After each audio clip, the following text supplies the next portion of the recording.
My name is Mariah. Hi, I'm Kaitlin. I was raised as a Jehovah's Witness. I grew up in a household that didn't immediately follow Jesus' teaching. When I was 8 years old, my oldest sister, she needed a blood transfusion, which went against our faith. When I was around 11, I was going to a summer camp, and something was said to me that sort of made me feel that I was unworthy to continue to have my relationship with God. What transpired from that was us being shunned by our faith and our congregation and our own family. I felt like I wasn't allowed to believe in God. My grandmother, who was the matriarch of our family, I still haven't talked to her to this day. And so for the next 11 years, I was very lost. A lot of stuff was going wrong. I lost my brother, and there was a lot of addiction in my family and my friends and everything, and then going into my own addictions. My parents' marriage of 25 years fell apart. There was a lot of suffering in that. My mom, at 49 years old, was diagnosed with stage 4 lung cancer and given 1 to 3 months to live, and she passed 7 days before my 23rd birthday. And watching so much pain around me, and I always had this burning desire of there's gotta be more. There's more than this out there. There's more to life. I was really mad at God.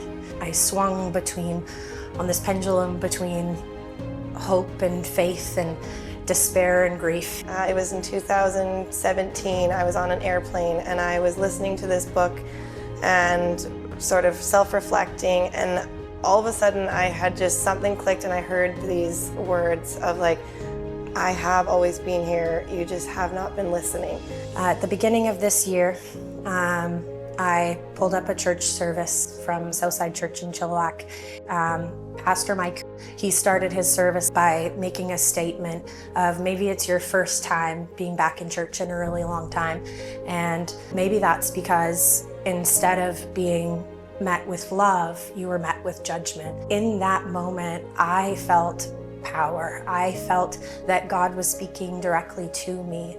It was very, very incredibly emotional, and it was a moment that I will not forget. Then I started exploring Jesus and his teachings and what he really came here for, and just what he wants for us and what he came to teach us. That has changed my life significantly. My life has changed in quite a few ways, rather drastically and overnight. The ways of how I show up, how I wake up in the morning, how I treat my family, how I show up as a mom, how I show up in my work. It doesn't feel as scary and alone anymore. My pain now has purpose. I walk in faith now.